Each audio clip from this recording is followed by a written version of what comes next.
میں آپ سے سوال پوچھتا ہوں، آپ کو کوئی شخص آئے اور آپ کے گھر میں بڑا سا تحفہ دے کر جائے، یا آپ قرضے میں ہو اور وہ کہے میں تمہارا قرضہ ادا کر دیتا ہوں، یا آپ کو نوکری چاہیے وہ آپ کو نوکری دلا دے، بتاؤ اس بندے کو ناراض کرو گے؟ یار اتنی مصیبت میں مجھے کام آیا، قرضہ دلا دیا، نوکری چاہیے تھی نوکری دلا دی، اتنا خوبصورت تحفہ مجھے دیا۔ دنیا میں جو ہمارے ساتھ احسان کرتا ہے ہم اس کو خوش کرتے ہیں، اور عجب کہانی یہ ہے کہ رب ہم پر اتنا بڑا احسان کرتا ہے اور ہم رب کو ناراض کرتے ہیں۔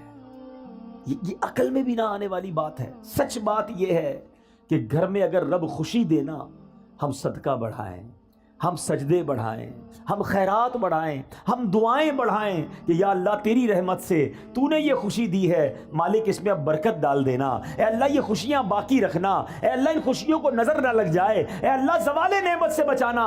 ارے رب کی طرف سے عطا ہو تو ہمارے سجدے اور شکر بڑھنے چاہیے، مگر عجیب لوگ ہیں ہم کہ وہ عطائیں بڑھاتا ہے، ہم خطائیں بڑھاتے ہیں۔ وہ عطائیں بڑھاتا ہے، ہم اللہ کو ناراض کرنے والے کاموں میں لگ جاتے ہیں۔ تھوڑے پیسے ہوتے ہیں نا، کسی کے پاس غریب ہوتا ہے، تھوڑے گناہ ہوتے ہیں، کیونکہ گناہ کرنے کے لیے پیسے ہی نہیں ہوتے، روز دعا کرتا ہے یا اللہ مالدار کر دے، پیسے والا کر دے، اور اللہ نے اگر مال میں برکت ڈال دی اب کیا کرتا ہے؟ اور گناہ کرتا ہے۔ اب تو مزہ آیا، اب تو پیسے آئے، اب ارمان پورے کروں گا، اس لیے دیے تھے رب نے پیسے۔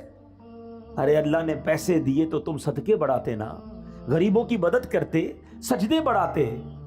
خدا را میرا پہلا درس یہی ہے، جس خاندان میں شادی ہو رہی ہے، میں آپ کا بھائی ہوں، میں آپ کا بھلا چاہتا ہوں، آپ کی آگے کی زندگی میں بھی آپ خوشحال رہے یہ چاہتا ہوں، اور خوشحال وہی رہے گا جس سے رب راضی ہے۔ مجھے جواب دیجئے، خوشیاں دینے والا کون ہے؟ جواب دو نا، کون خوشیاں دینے والا ہے؟ عزت دینے والا کون ہے؟ اولاد دینے والا کون ہے؟ برکت ڈالنے والا کون ہے؟ رزق میں فراوانی کرنے والا کون ہے؟ جب سب دینا اللہ نے ہے اور میں اللہ ہی کو ناراض کر رہا ہوں، کتنی بے وقوفی والی بات ہے۔ جس سے لینا ہے اسے ناراض کر رہے ہیں دوسروں کے لیے، کہ ذرا خاندان میں نام بڑا ہو جائے، ذرا گاؤں میں ٹور بن جائے ہماری۔ نہ کیا کرو ایسا، جس سے رب راضی ہے اللہ اس سب کو راضی کر دے گا۔ آپ رب کو راضی کرنے کی فکر کیا کرو، ہمیشہ اپنی ہر خوشی میں بھی رب کو یاد کرو، اللہ کے حبیب کو یاد کرو۔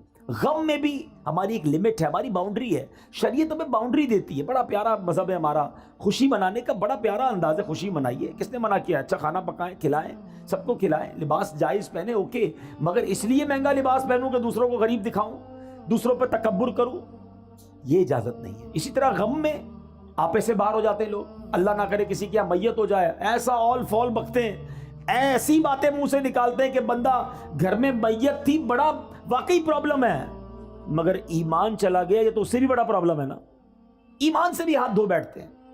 تو خدارا اپنے آپ کو قابو میں رکھا کرو، چاہے خوشی ہو چاہے غم ہو، ہم مسلمان ہیں، ہماری کچھ شرعی باؤنڈری ہے، اس کے اندر رہ کر ہی خوشی بھی منائیں، اور اس کے اندر رہ کر ہی ہمارا جو بھی غم کا معاملہ ہے اس کو پورا کرنا چاہیے۔ بہرحال میں رب سے دعا کرتا ہوں کہ مولا جو پیچھے گناہ ہو گئے معاف فرما دے، اور آئندہ زندگی تیری رضا والے کاموں میں گزارنا نصیب فرما، خوشی میں بھی ہمیں تجھے راضی کرنا نصیب فرما، اگر کوئی تکلیف بھی آئے تو ہمیں صبر کرنا نصیب فرما، اچھی عادتیں سیکھو۔ نبی پاک فرماتے ہیں رجب اللہ کا مہینہ ہے، شعبان میرا مہینہ ہے، اور رمضان میری امت کا مہینہ ہے۔ بڑے پیارے مہینے کنٹینیو سیکوینس کے ساتھ آ رہے ہیں، گویا رحمتوں کی برسات آ رہی ہے۔ کیا پیاری بات ایک بزرگ فرماتے ہیں سال جو ہے نا وہ درخت کی مانند ہوتا ہے، year like a tree، رجب اس کے پتے ہیں، رجب اس کے پتے ہیں، شعبان اس کی شاخیں ہیں، اور رمضان اس کا پھل ہے۔ پتے لگنے کا وقت آ گیا ہے، تیاری کرو، عبادت کی تیاری کرو، توبہ کی تیاری کرو، اللہ کو راضی کرنے کی تیاری کرو۔ علامہ صفوری رحمۃ اللہ تعالی علیہ کا کتنا پیارا فرمان ہے، کہتے ہیں رجب بیج بونے کا مہینہ ہے۔ آپ تو یہاں گاؤں میں فصلیں وغیرہ ہوتی ہیں نا، کھیتی باڑی بھی جانتے ہوں گے، پہلے کیا کرتے ہیں؟ بیج ڈالتے ہیں، پھر پانی ڈالتے ہیں، کھاد وغیرہ ڈالتے ہیں، پھر انتظار کرتے ہیں کہ یا اللہ فصل اگ جائے۔ کیا پیاری مثال دی، فرمایا رجب بیج بونے کا مہینہ ہے، شعبان ان بیجوں پر پانی ڈالنے کا مہینہ ہے، اور رمضان فصل کاٹنے کا مہینہ ہے۔ فرماتے جو رجب میں عبادت کا بیج نہیں بوئے گا، شعبان میں ان بیجوں پر اپنے آنسوؤں سے آبیاری نہیں کرے گا، وہ رمضان میں رحمت کی فصل کیسے کاٹے گا؟ رجب کی پہلی رات آتی ہے نا، اس رات سبحان اللہ جو دعا مانگی جائے اللہ کی رحمت سے قبول کی جاتی ہے۔ اور رجب کے پہلے روزے کے بارے میں نبی پاک نے فرمایا رجب کا پہلا روزہ 3 سال کے گناہوں کا کفارہ ہے، دوسرا روزہ 2 سال کا کفارہ، تیسرا روزہ 1 سال کا کفارہ، اور ہر دن کا روزہ 1 ماہ کا کفارہ ہے۔ تو اتنا برکت والا مہینہ، اس کا مطلب کیا ہے؟ عبادت کے لیے تیار ہو جائیں، نفلی روزوں کے لیے تیار ہو جائیں، نمازوں میں سستی ہے تو اس کو دور کریں۔ اور یہ جو مہینہ گزر رہا ہے، اللہ اکبر، اس مہینے میں کتنی مبارک ہستی، خلیفہ اول امیر المومنین سبحان اللہ حضرت ابوبکر صدیق رضی اللہ تعالیٰ عنہ کی نسبت اس مہینے کو ہے۔ اس سیدنا ابوبکر صدیق کے بارے میں چند باتیں عرض کر کے، کیونکہ بیان میں بہت لمبا چوڑا نہیں کر سکوں گا، تو 2-3 باتیں کر کے انشاءاللہ اپنی گفتگو ختم کرتا ہوں۔ حضرت ابوبکر صدیق رضی اللہ تعالیٰ عنہ کی کیا شان تھی، کیونکہ عادتوں پر بات ہو رہی ہے، مینرز پر بات ہو رہی ہے، اخلاق کیسے ہونے چاہیے، کن بری باتوں سے بچنا ہے۔ صدیق اکبر رضی اللہ تعالیٰ عنہ ایک بار نبی پاک علیہ السلام نے کمال کی بات فرمائی۔ آقا فرماتے اچھی خصلتیں 360 ہیں، اچھی عادتیں 360 ہیں، اور اللہ تعالیٰ جب کسی سے بلائی کا ارادہ فرماتا ہے اس کی ذات میں ایک خصلت پیدا فرما دیتا ہے اور اسی کے سبب اسے جنت میں داخل کر دیتا ہے۔ یہ بہت بڑی بات ہے کہ اچھی عادتیں اندر ہوں، گناہوں سے بچے انسان۔ اب صدیق اکبر رضی اللہ تعالیٰ تو کمال ہے نا، سوال کیسا کر لیا کہ حضور کیا کوئی ایسا بھی ہے جس کے پاس یہ ساری 360 خصلتیں ہوں؟ ایک خصلت جیسے ملے اللہ اسے جنت دے دیتا ہے، حضور کوئی ایسا بھی ہے کہ جس کے اندر یہ 360 خصلتیں موجود ہوں؟ نبی پاک فرماتے ہیں اے ابو بکر تمہارے اندر یہ ساری خصلتیں موجود ہیں۔ اللہ، ایسے ہی نہیں پیار کرتے ہم صدیق اکبر رضی اللہ تعالیٰ عنہ سے۔ نبی پاک کے ایسے خلیفہ، ایسے ساتھی ہیں کہ یار غار بھی تھے اور یار مزار بھی ہیں، آج بھی سنہری جالیوں میں نبی پاک کے ساتھ موجود ہیں۔ اب جس شخصیت کے بارے میں میرے آقا فرمائے کہ ابو بکر ساری 360 خصلتیں تمہارے اندر موجود ہیں، تو ان کے اخلاق تو اب زیادہ پڑھنے چاہیے نا کہ کیا ایسی خصلتیں ہیں۔ یا میں ایک اور بات ایڈ آن کر دوں، میرے بہت سارے اسلامی بھائی بیٹھے ہیں، دعوت اسلامی والے بھی بیٹھے ہیں، اور بھی نیک نمازی داڑھی والے امامے والے نظر آ رہے ہیں۔ نارملی ایک اور ہماری جناب معلومات کی کمی بتا رہا ہوں اور ہمارے عمل کی کمی بھی بتا رہا ہوں۔ آج کسی داڑھی امامے والے یا مذہبی حلیے والے سے کہو نا بھائی آپ سنتوں پر عمل کرتے ہیں، کہتا بالکل جناب میں سنتوں کا پیکر، چلتا پھرتا سنتوں کا پیکر۔ اچھا جناب ذرا سنتیں بتائیے کتنی ہیں؟ اب اس نے سنتیں بتانی ہیں، امامہ پہننا سنت ہے، داڑھی سنت ہے، تیل لگانا سنت ہے، کنگھا کرنا سنت ہے، سیدھے ہاتھ سے کھانا سنت ہے، بسم اللہ پڑھنا سنت ہے، سلام کرنا سنت ہے، مسکرانا سنت ہے، اور چپل سیدھے پاؤں پہ پہننا سنت ہے، کپڑا سیدھے ہاتھ سے پہننا سنت، اور بتائیے 10 12 15 اور بتائیے۔ That's it. ہمیں 15 17 20 سنتوں سے زیادہ سنتیں پتہ نہیں ہیں، اور ہم کہتے ہیں میں سنتوں کا پیکر ہوں۔ جناب علماء نے اپنی کتابوں میں 400 سے زیادہ نبی پاک کی سنتیں لکھی ہیں، اور اب سنو میں بتاتا ہوں چند سنتیں، میری جو پوائنٹ ہے اس کو سمجھیے گا۔ ہم نے نبی پاک کے سراپے کی سنتیں تو جو نظر آتی ہیں وہ تو چلیں اپنا دی، بڑی اچھی بات ہے، مگر سچ بولنا بھی سنت ہے، وعدے پورے کرنا بھی سنت ہے، قرض وقت پر لوٹانا بھی سنت ہے، پڑوسی کا خیال رکھنا بھی سنت ہے، بچوں پر شفقت کرنا بھی سنت ہے، بڑوں کا ادب کرنا بھی سنت ہے، اپنی ازواج اپنی فیملی کے ساتھ نرمی کا برتاؤ کرنا بھی سنت ہے، اپنے غلام اور اپنے خادموں کی غلطی پر معاف کرنا بھی سنت ہے، بدلہ نہ لے کر جانی دشمنوں کو معاف کرنا بھی سنت ہے، ارے غریب آئے جو آئے اسے عطا فرمانا، سخاوت کرنا بھی سنت ہے، اپنے پیٹ پر پتھر باندھ کر اپنے صحابہ کو روٹی کھلانا بھی سنت ہے۔ ان سنتوں پر کون عمل کرے گا؟ ہے داڑھی رکھ لی، امامہ پہن لیا اور کاروبار میں جھوٹ بولتے ہیں؟ یہ صرف سراپے کی سنتیں اپنا کر ہم سمجھ رہے ہیں ہم سنتوں کے پیکر ہو گئے۔ جس نے سنتیں سراپے کی سجائیں اس پر اب زیادہ ذمہ داری ہے کہ اب کردار کی سنتیں بھی اپنائے، ورنہ لوگ کہیں گے کہ دیکھو امامہ پہن کر داڑھی رکھ کر نمازیں بھی پڑھتا ہے اور یہ حرام کام کرتا ہے، سود کا کاروبار کرتا ہے، جھوٹ بولتا ہے، قرض واپس نہیں لوٹاتا ہے، گھر والے پریشان ہیں کہ بیوی پر ظلم کرتا ہے، ماں باپ کا ادب نہیں کرتا ہے، بچوں پر سختی کرتا ہے۔ کیا یہ نبی پاک کی سنتیں نہیں؟ تو خدا را اے میرے پیچھے اسلامی بھائیوں ہاتھ جوڑ کر اپنے بیٹھے اس لیے سمجھا رہا ہوں کہ یقیناً داڑھی رکھنا سنت ہے، یقیناً امامہ پہننا سنت ہے، سنت کا لباس ہم نے اپنایا۔ اب لوگ ہم میں نبی پاک کی جھلک دیکھنا چاہتے ہیں، کردار مصطفیٰ کی برکتیں دیکھنا چاہتے ہیں۔ تو سنتیں بہت ساری ہیں، اور کردار کی سنتیں کون اپنائے گا؟ تو خدارا ضرور امامہ ہو، ضرور داڑھی ہو، ضرور نمازیں ہو، نماز کا نشان بھی ہو، مگر بات ہو تو سچ ہو، زبان سے انگارے نہ نکلیں، زبان سے تانے نہ نکلیں، زبان سے کانٹے نہ نکلیں کہ جو بات کرے اس کا دل چھلنی ہو جائے۔ ارے جو آپ سے بات کرے اس کو ایسے پھول ملے کہ دل مہک اٹھے، ہے پیسے دے تو وقت پر واپس ملے، اسے کاروبار کرے تو سچی چیز ملے، اپنا نقصان برداشت کر لینا، کیونکہ اب داڑھی رکھی ہے تو ذمہ داری زیادہ ہے کہ میری وجہ سے کسی اور کو نقصان نہ ہو۔ آستینے چڑھا کر سنتوں کا لباس پہن کر بات کرنے والے سے کون محبت کرے گا؟ اور میں سچ بتاؤں، دل جلتا ہے کہ اس طرح کے کردار کے جس کے اندر کردار کی خامیاں ہوتی ہیں، وہ پھر نبی پاک کی سنتوں کے خلاف لوگ بات کرتے ہیں، مذہبی لوگوں کے خلاف بات کرتے ہیں کہ دیکھو مذہبی لوگ ایسے ہوتے ہیں۔ آپ میرے اپنے ہیں اس لیے میں دل کی بات کر رہا ہوں۔ صدیق اکبر کے اس واقعے سے پتا چل رہا ہے کہ نبی پاک نے فرمایا 360 خصلتیں ہیں جو اچھی عادتیں ہیں، کہاں ہیں ہمارے اندر؟ اب آؤ میں بتاتا ہوں صدیق اکبر کے اندر کیسی کیسی عادتیں تھیں۔ آپ زمانہ جہلیت میں بھی، ابھی اسلام کہ نبی پاک نے اعلان نبوت ہی نہیں کیا تھا، اس دور میں بھی کبھی زندگی میں صدیق اکبر نے جھوٹ نہیں بولا۔ صدیق، آپ کا لقب پہلے ہی صدیق مشہور تھا، ہر بات سچ کہتے تھے۔ آپ بھی اگر صدیق بننا چاہتے ہیں نا، سبحان اللہ، وہ مقام صدیقیت تو اور ہے، سچ بولنے والا، سبحان اللہ۔ حدیث پاک سناتا ہوں، نبی پاک علیہ الصلوۃ والسلام فرماتے ہیں کہ بندہ سچ بولتا رہتا ہے، حدیث پاک کا مضمون ہے، سچ بولتا رہتا ہے، سچ بولتا رہتا ہے، یہاں تک کہ اللہ کی بارگاہ میں صدیق لکھ دیا جاتا ہے، ہمیشہ سچ بولنے والا لکھ دیا جاتا ہے۔ اور بندہ جھوٹ بولتا رہتا ہے، جھوٹ بولتا رہتا ہے، جھوٹ بولتا رہتا ہے، یہاں تک کہ اللہ کی بارگاہ میں کذاب لکھ دیا جاتا ہے۔ اس سے بڑا بد نصیب کون ہے جو دنیا میں رہے اور اللہ کی بارگاہ میں کذاب لکھا ہوا ہو؟ بزرگ بیٹھے ہیں، پہلے کے دور میں لوگ کبھی کبھی جھوٹ بولتے تھے، اور اب تو ایسا لگتا ہے کبھی کبھی سچ بولتے ہیں، بات بات پر جھوٹ۔ کدھر رہتے ہو؟ جھوٹ۔ کیا کرتے ہو؟ جھوٹ۔ کچھ اور ہی بتانا ہے نا، کیسے بتاؤں شادی وال میں رہتا ہوں، گاؤں میں رہتا ہوں، او بھائی میں تو فلاں بڑے شہر میں کوٹھی ہے میری تو بڑے بڑے کارخانے ہیں، پتہ چلا لگاتا ٹھیلا ہے بتاتا کارخانے ہیں، اپنے سٹیٹس بتانا ہے نا، میں فلاں پوری دنیا گھوم کر آیا ہوں، گجرات سے باہر نکلا نہیں ہے، لیکن ذرا اپنا روب بھی تو جمانا ہے نا۔ کیوں جھوٹ بولنا ہے؟ کیوں لوگوں کو راضی کرنے کے لیے اللہ کو ناراض کرنا ہے؟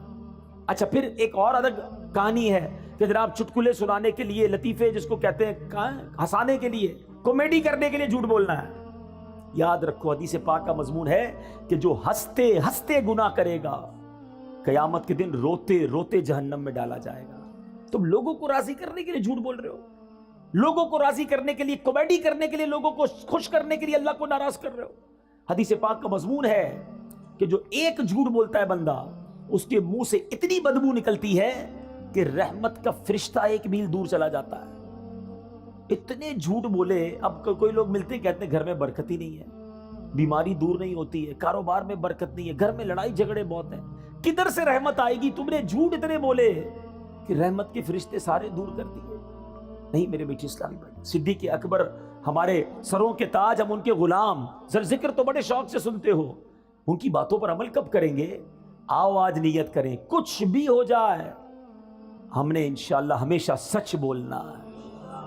شیطان ڈالے گا دماغ میں کہ جناب تم سچ بولو گے تو تمہارا مال کیسے بکے گا، دوسرے لوگ جھوٹ بول کے بیچ دیں گے، دوسرے لوگ آگے بڑھ جائیں گے، ابے کسی کو نہیں دیکھنا ہے۔ یاد رکھو، کونوا مع الصادقین، سچوں کے ساتھ ہو جاؤ، آپ سچے ہو جائیں انشاءاللہ رب کی رحمت آپ کے ساتھ ہو جائے گی۔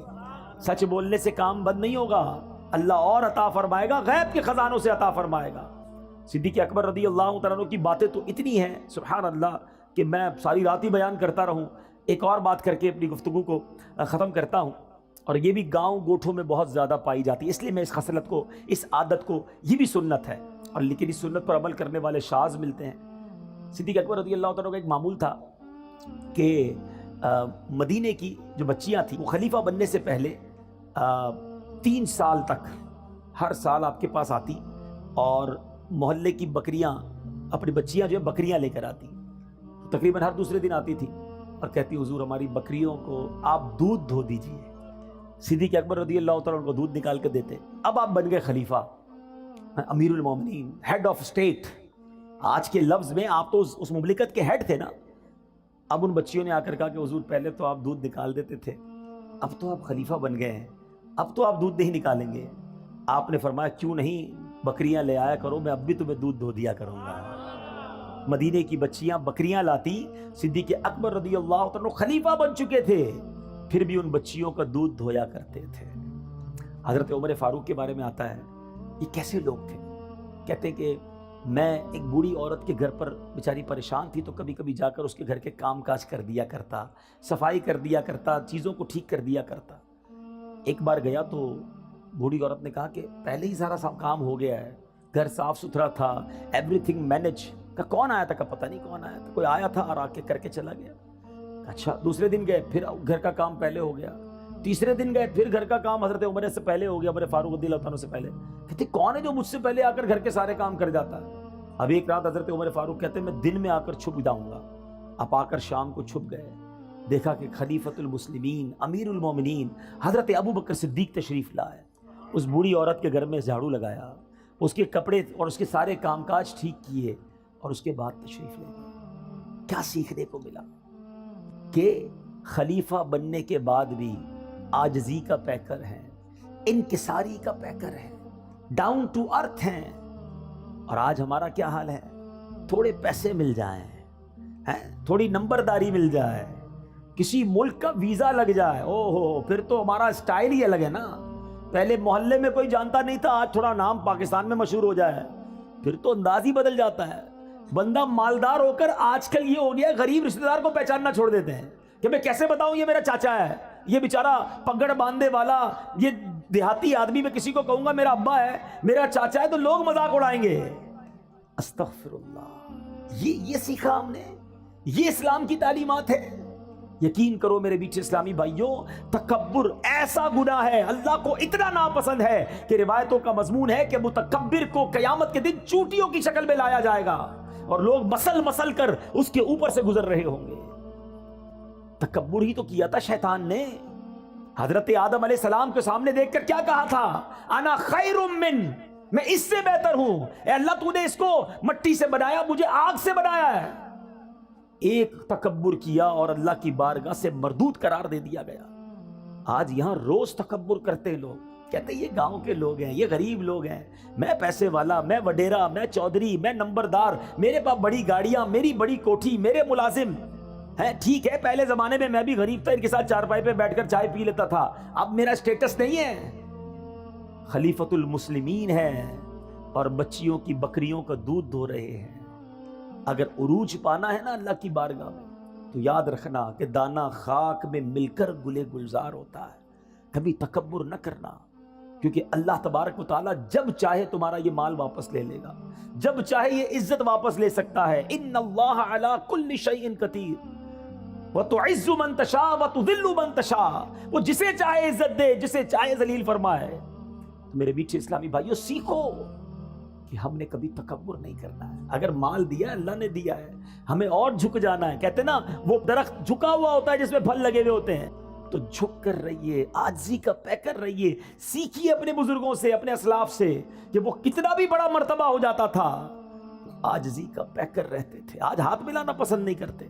ایک اور بات بتا دوں, یہ جو غریب رشتہ دار ہے نا, جی ہاں رشتہ دار ہماری اصل ہیں, کبھی انہیں مت بھولنا, ان کا بڑا مرتبہ ہے. عام مسلمان کو صدقہ دو تو ایک ثواب ہے. احادیث کا مضمون ہے اگر کوئی اپنے رشتہ دار کو صدقہ دے اس کو ڈبل ثواب ملتا ہے. ایک صدقے کا ثواب, ایک رشتہ داری نبھانے کا ثواب. لیکن دنیا کے ساتھ بڑے اچھے رشتہ داروں کو بھولے ہوئے ہیں. اور ایک اور بات بتا دوں, بے شک انٹرنیٹ پر 5000 دوست بن گئے ہیں, کئی گروپس کے فالوورز بن گئے ہیں, آپ کے بہت سارے لائکس بڑھ گئے ہیں, سارا دن انہی کے ساتھ لگے ہوئے ہیں. نہ ماں کے لیے ٹائم, نہ والد کے لیے ٹائم, نہ رشتہ دار, نہ چاچا, نہ ماموں ہیں. جب بیمار پڑو گے نا بستر پر, تو وہ 5000 فرینڈز جو انٹرنیٹ پہ بنائیں, کوئی بھی بستر کے کنارے کھڑا نہیں ہوگا. وہی بھائی, وہی بہن, وہی ماموں, وہی چاچا, یہی لوگ کام آئیں گے. مرنے کے بعد بھی انہوں نے ہی ہمیں یاد کرنا ہے. خدارا ان کی قدر کرو اور کبھی ان کا دل نہ توڑو, اور پھر عاجزی کا پیکر بن کر رہیں. جو تکبر کرتا ہے وہ برباد کر دیا جاتا ہے.